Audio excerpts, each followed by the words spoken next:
Hola, ¿cómo están? Mi nombre es Mauricio Escarpelo, soy de la ciudad de Neuquén, en Argentina, y soy médico de adolescentes. Bienvenidos a mi canal de YouTube para los que por primera vez me ven. Les cuento que este es un canal de adolescencia, donde hablamos de temáticas de adolescencia o de juventud en general.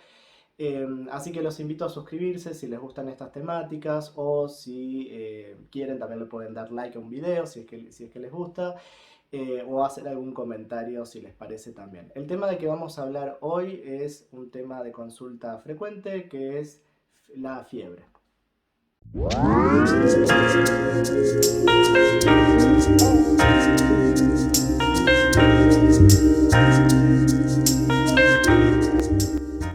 Bueno, cuando empezamos a hablar de fiebre tenemos que empezar a pensar qué es la fiebre concretamente, ¿no? Muchos papás hacen referencia a la fiebre solamente a la temperatura, pero la temperatura es simplemente un signo más que hace a lo que es la fiebre. ¿Por qué esto? Porque la fiebre nosotros la llamamos o decimos que es un síndrome, ¿sí? Hablamos de un síndrome febril. ¿Y qué es un síndrome? Un síndrome es la sumatoria de signos clínicos y síntomas, ¿sí?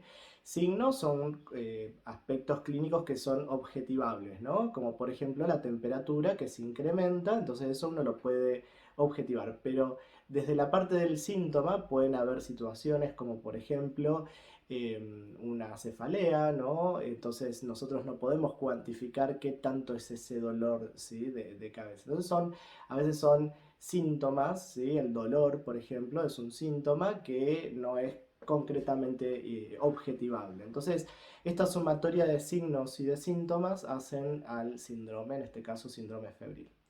Cuando hablamos de fiebre, entonces, una de las características clínicas que tiene que tener el paciente o el adolescente en este caso es que tiene que tener más de 38 grados de temperatura.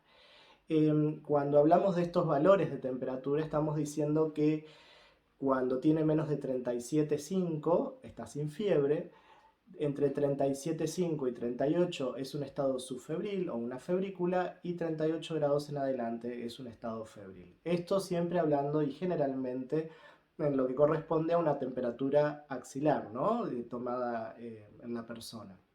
Entonces, esto también puede traer algunas confusiones y habrán visto de que por ahí ahora con el COVID y todo esto dicen, bueno, 37,5 es fiebre, ¿no? Y en realidad y académicamente todos los médicos sabemos que fiebre es 38 grados centígrados.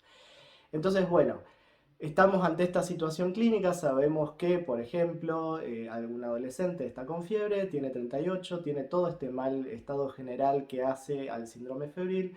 Bueno, entonces tenemos que empezar a ver y a pensar ahora qué hacemos, ¿no? Bueno, cuando pensamos todo esto del qué hacer, y generalmente en el mundo de la pediatría varía mucho según la edad, ¿no? No es lo mismo el abordaje de la fiebre en lactantes, en recién nacidos que en adolescencia. Y esto también hace a que muchos papás o mamás se cuestionen o se preocupen porque quizás les ha pasado o han tenido una mala experiencia cuando eran más chicos en relación a la fiebre, entonces cuando vuelven a tener fiebre en la adolescencia se preocupan y bueno, surgen algunos temores y muchas dudas y muchas policonsultas que les decimos los médicos, demasiadas consultas por un tema de que quizás a veces se puede hacer un abordaje inicial a veces en la casa. Entonces, por ejemplo, para que tengan una idea, en los lactantes, en los recién nacidos hasta el mes de vida, los pediatras consideramos que la fiebre es una urgencia, ¿sí? Es decir, que puede haber una infección que puede ser muy grave, entonces requiere sí o sí la atención médica en los menores de un mes. En los que tienen entre 1 y 3 meses, la fiebre se aborda, se tiene mucha precaución, a veces se hacen estudios y demás, digamos, según el contexto clínico y demás del paciente, y a partir de los 3 meses empiezan todos estos grises y variables en relación a lo que puede ser la fiebre. Generalmente también antes de los 3 años el pediatra siempre es un poco más cauto en relación al abordaje de la fiebre, buscar el porqué, de dónde viene la fiebre. Pero en adolescentes, cuando hablamos de fiebre, tenemos siempre, y esto es válido, digamos, para adultos o para otras edades también, es que tenemos que siempre buscar la causa de la fiebre, ¿no? Es decir, uno puede tener fiebre, pero uno empieza a decir, bueno, ¿por qué la fiebre? Entonces, ahí está como el primer punto.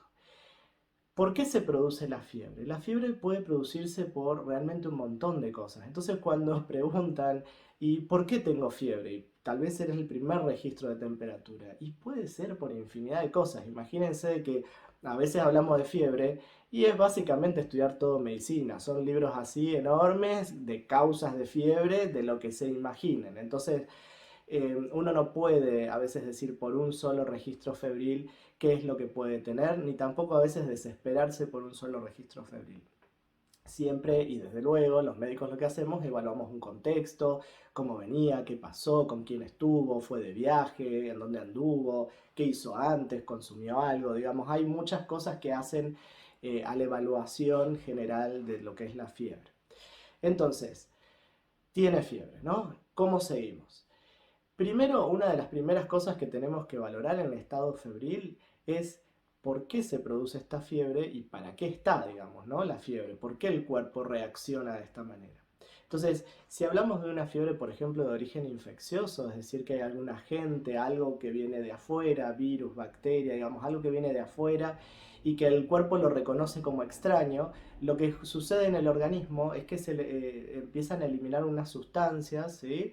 Que empiezan a circular por la sangre, que hace que nuestro sistema nervioso empiece a mandar como indicaciones al cuerpo para empezar a, digamos, disregular la temperatura habitual. Entonces, acá empiezan a aparecer todos estos fenómenos, ¿no? En donde aumenta la frecuencia cardíaca, ¿sí? La vasodilatación, digamos, bueno, todos los fenómenos que se van a ir ocurriendo en relación a la fiebre y que dan, por consecuencia, la temperatura alta. ¿Por qué se produce este incremento de la temperatura? Bueno, la fiebre es una respuesta en la elevación de la temperatura a ser como un medio hostil, un medio que no sea muy agradable, por ejemplo, para las bacterias o virus, y con ello tratar de hacer de que se mueran, digamos, porque no les guste estar en un ámbito tan caluroso, tan caliente o con toda esta cuestión clínica, ¿no? Que es lo que uno ve como de afuera. Entonces, acá uno de los primeros miedos y uno de los primeros mitos en donde dicen, bueno, tiene la temperatura alta, hay que bajarle y demás, bueno, en realidad es una respuesta clínica del cuerpo para defenderse, ¿sí?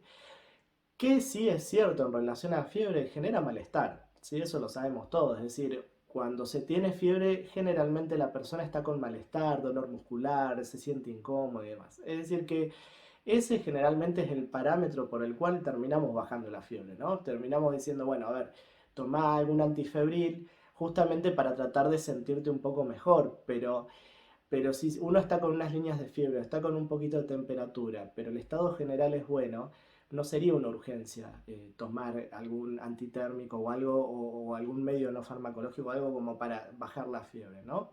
Entonces, bueno, eso ahí ya tenemos como un porqué para más o menos saber de dónde viene esta cuestión de la fiebre y por qué el organismo lo hace. Entonces, cuando empezamos a decir, bueno, tiene fiebre y ahora, ¿qué hago, no? Tenemos métodos que le llamamos no farmacológicos y son los métodos tradicionales de las familias, de las abuelas, de todo esto que a veces uno escucha en la guardia que dicen las abuelas, le dicen a los padres, le dicen, viste, yo te dije que había que hacer esto.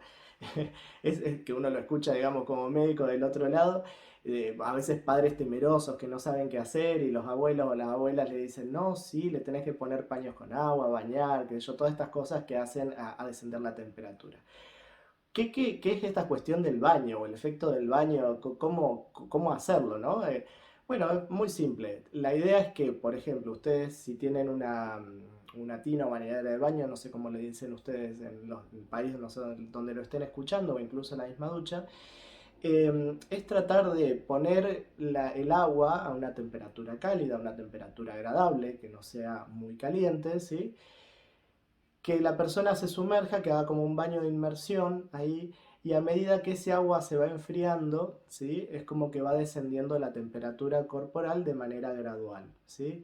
También sirve, o se hacen los niños más chiquitos con una agüita y ponerle en la cabeza y demás, y de esa forma. Si a veces no se puede, simplemente poner paños fríos, ¿sí? O bien frescos en la frente, en las axilas, en las distintas regiones del cuerpo, también ayuda a descender la temperatura corporal. Esto es lo que se conoce como medios físicos, ¿sí?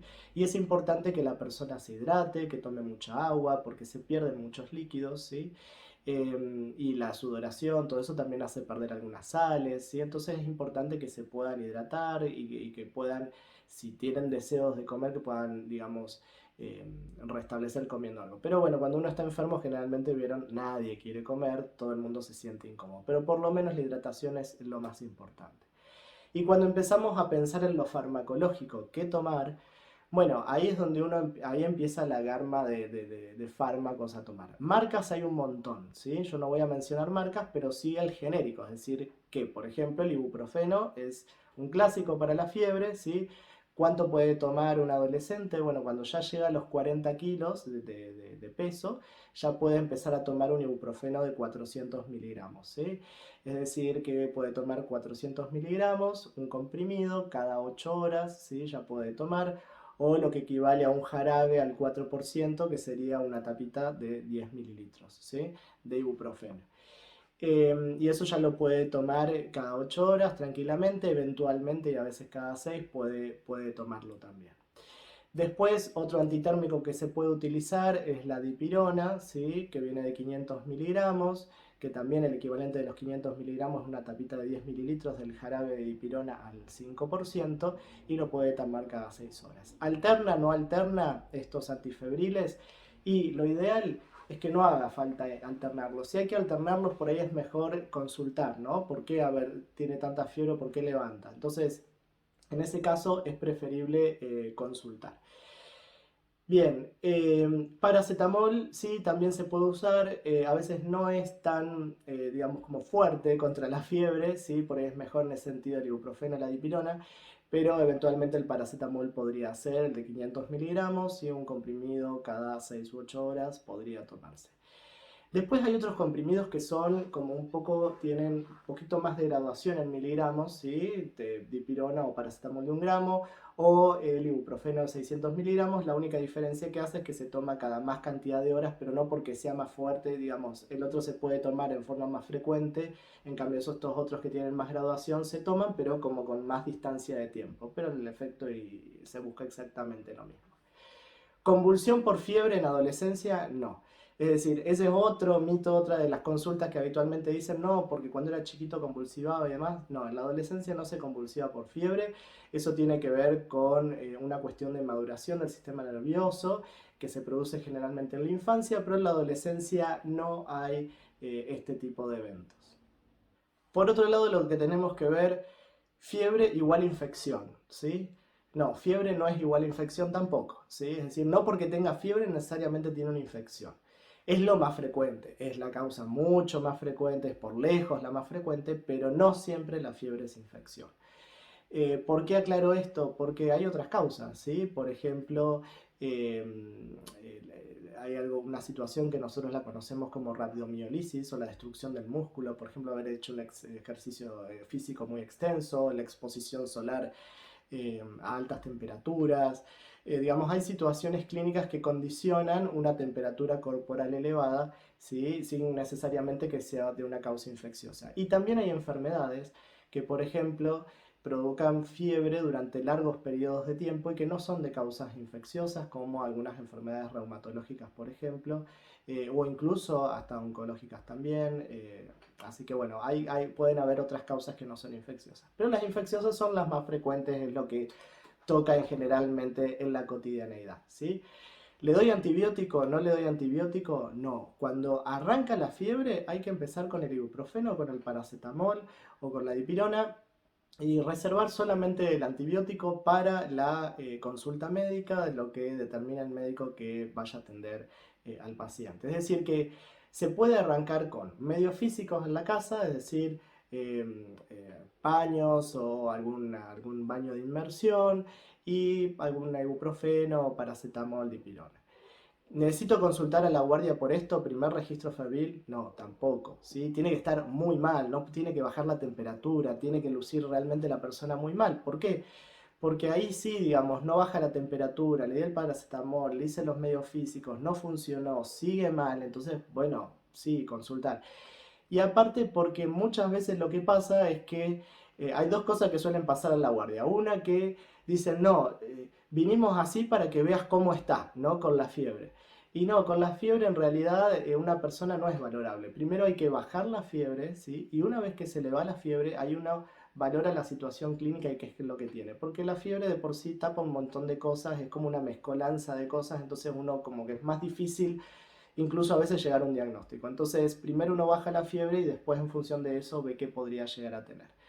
Entonces, lo recomendable es tratar de bajar la fiebre en la casa. Si eso no baja y eso no sucede, entonces ahí quizás consultar a la guardia, eh, digamos, según la situación obviamente y el contexto clínico que tenga cada adolescente. Bien, entonces ese es uno de los temas que tenemos que saber. No dar antibióticos, porque el antibiótico lo da el médico. Sí puede tomar ibuprofeno, paracetamol o dipirona. Hay chicos que son alérgicos a alguna medicación, hay que tener cierta cautela o digamos precaución en relación a esto. Bien, ¿cuántos días puede tener fiebre? Bueno, esto depende de la situación clínica o el contexto clínico o, digamos, la causa de la fiebre, ¿no? Si hablamos de las enfermedades infecciosas virales, ¿sí? Como por ejemplo la gripe, algún resfrío, alguna faringitis que sea de causa viral, bueno, o cualquier otra infección viral, en general suelen ser más o menos 3 días de fiebre.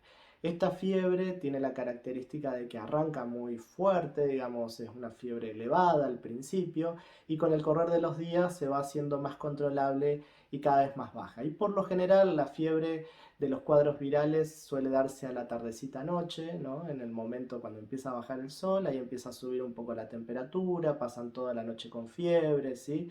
Esto como que preocupa mucho. Después durante el día andan más o menos bien, entonces no consultan, no van y a la noche cuando empieza la fiebre otra vez todo lo mismo, van a la guardia a 2 de la mañana, no. Sepan que en un cuadro viral más o menos son 3 días de fiebre.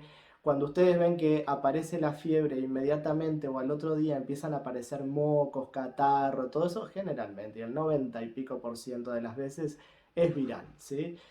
Siempre la fiebre acompañada de tos, moco, catarro y todo eso suele ser de una causa viral.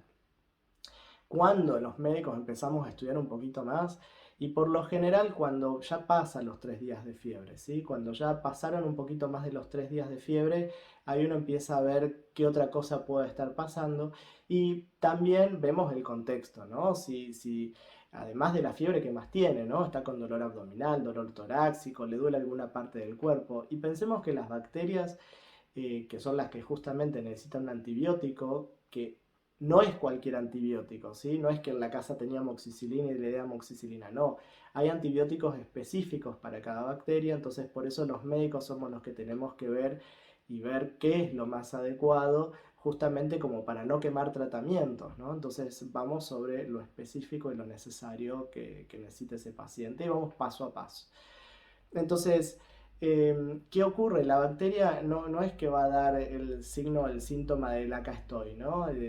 Así en las primeras 2, 3 horas. Esto también porque suele ocurrir, estuve 3, 4 veces, consulté, no sé, con mi médico, con algún médico, y ahora te veo a vos y vos le detectaste así que tenía una neumonía o tenía, no sé, una angina pultácea por estreptococo o lo que fuese y le diste con la tecla que sos un genio. No, no es que sea un genio, sino que simplemente la evolución de la enfermedad hace que, claro, cuanto más días pasen, es más fácil hacer el diagnóstico, porque la bacteria se muestra dónde está, ¿no? Dice, estoy acá, estoy en la garganta, estoy en el pulmón, estoy en dónde está. El tema es en ese gris de ese intermedio. Y cuando nosotros hablamos de ese gris, de ese intermedio, también muchos papás se suelen desesperar, no le vas a pedir un laboratorio, no le vas a pedir una placa, Imagínense de que si estamos hablando de una bacteria, ¿sí? En estos 3 primeros días, si yo le saco una placa, supongamos que sea una bacteria que va a producir una neumonía, si le saco una placa el primer día no voy a ver nada. Ahora, si le saco la placa unos días siguientes, probablemente sí se vea la neumonía. Entonces, por eso es que esperamos un poquitito que avance, ¿sí? La enfermedad, que sea un poquito más claro, entonces ahí vamos y pedimos si es necesario pedir un estudio concretamente como para ver algo y eventualmente medicar, ¿sí? Eso es algo también importante que tenemos que conocer. Bueno, así que más o menos estas son algunas de las cosas que tenemos que tener en cuenta y con los laboratorios y todo esto, como veníamos diciendo, vamos viendo cómo va el fenómeno clínico. Así que tengan en cuenta que más o menos unos 2-3 días de fiebre puede tener si es una infección viral, incluso a veces si es una infección bacteriana, se toma esos 2-3 primeros días para esperar a ver qué pasa. Así que se puede ir valorando la fiebre en la casa, se puede dar paracetamol, ibuprofeno, dipirona, ir viendo qué pasa, qué síntomas van apareciendo y ahí después de esos quizás 2 o 3 días consultar, salvo que tenga mucha característica clínica, digamos, de una angina o de alguna situación que amerite consultar antes y eso, entonces bueno, se va viendo.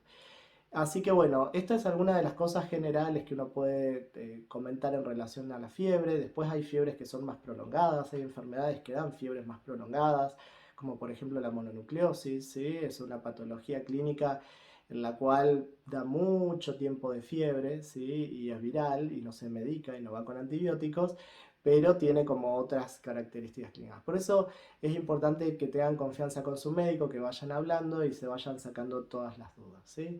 Bueno, espero que les haya gustado este video, que haya sido claro, que les haya servido para saber qué hacer, ¿sí? Y que lo compartan si lo creen conveniente, darle me gusta o suscribirse. Y si tienen otras preguntas o dudas, se pueden contactar conmigo. Tengo ahí mi Instagram, mi Facebook y eventualmente se puede hacer una consulta virtual a lo que ustedes necesiten, ¿sí? Bueno, nos estamos viendo. Muchas gracias. Hasta el próximo video. Chau, chau.